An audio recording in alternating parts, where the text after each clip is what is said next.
Що після втрати літака далекого радіолокаційного виявлення А-50 Росія із більшою обачністю використовує інший А-50. Як відомо, 17 січня цьогоріч російські ВПС, схоже, розпочали експлуатацію ще одного літака А-50, але на цей раз над сухопутною територією Російської Федерації поблизу Краснодарського краю, на схід від України.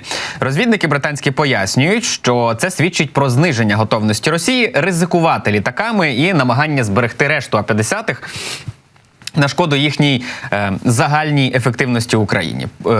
Попри відсутність, як кажуть, офіційної позиції Росії щодо втрати А-50, така активність демонструє мовчазне визнання Росією успішної операції, проведеної українцями проти високоцінного об'єкта. Якби втрата А-50, пишуть британські розвідники, була нещасним випадком, таке рішення навряд чи було би необхідним. Тобто, що стосується обачнішого використання А-50 над сухопутною територією Росії. Тим часом росіяни використовують всі доступні і недоступні їм методи для того, щоб вражати територію нашої країни. За даними українського військового порталу Defense Express, російські війська запустили по Україні протикорабельну ракету П-35 вагою 4 тонни і завдовжки 10 метрів. Але прийняли її на озброєння ще у 1962 році.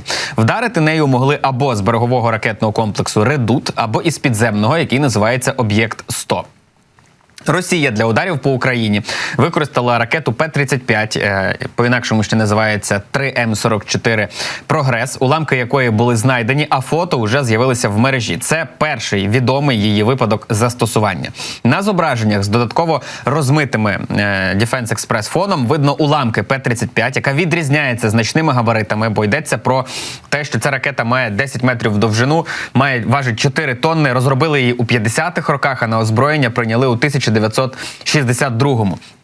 Defense Express зазначають, що, вочевидь, вона була збита, а враховуючи, що це протикорабельна ракета, то, скоріш за все, ворог цілив нею в об'єкти у південних областях нашої країни. Незважаючи на вік, П-35 все ще знаходиться на озброєнні Росії. Зокрема, вона є засобом ураження берегового ракетного комплексу «Редут».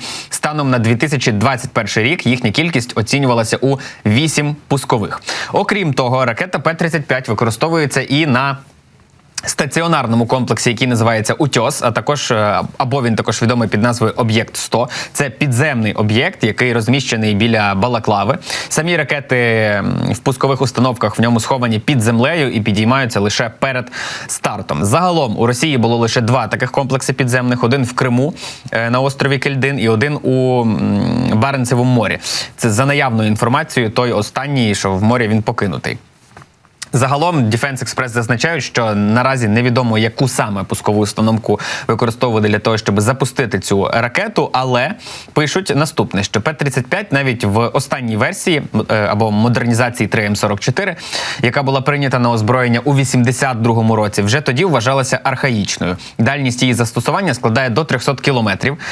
За деякими джерелами, оця нова версія, яку прийняли у 1982 році, може складати дальність до 460 кілометрів. Швидкість до 1800 км на годину, або до 2200, теж за різними оцінками, а розмір бойової частини до 930 кілограмів. Система наведення цієї протикорабельної ракети класична для того часу. Це інерціальна на маршовій ділянці і вмикання активної радіолокаційної головки самонаведення на кінцевому етапі. Профіль польоту, від якого залежить і дальність, це 400 метрів, 4 кілометри або 7 кілометрів.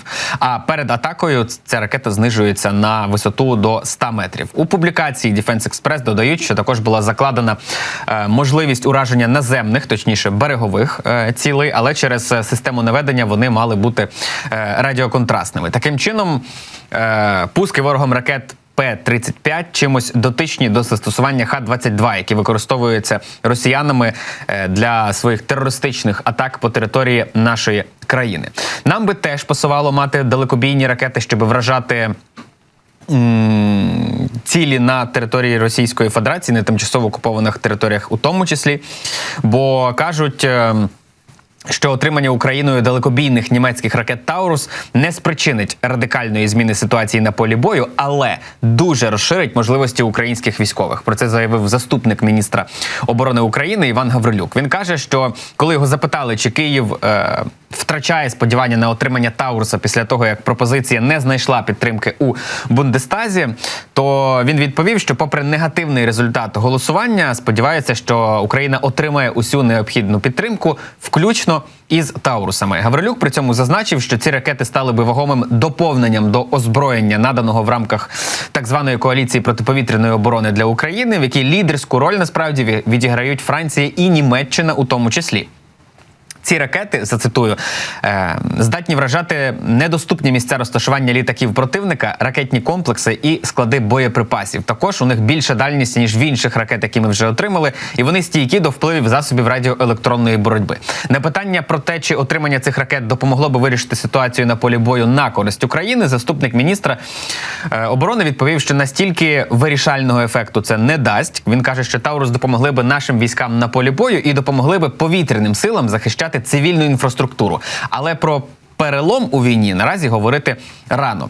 Про переломи у війні, до речі, Міністерство оборони України планує запустити електронний кабінет військовозобов'язаного у другому кварталі 2024 року. Про це повідомила заступниця міністра оборони Катерина Чорногоренко.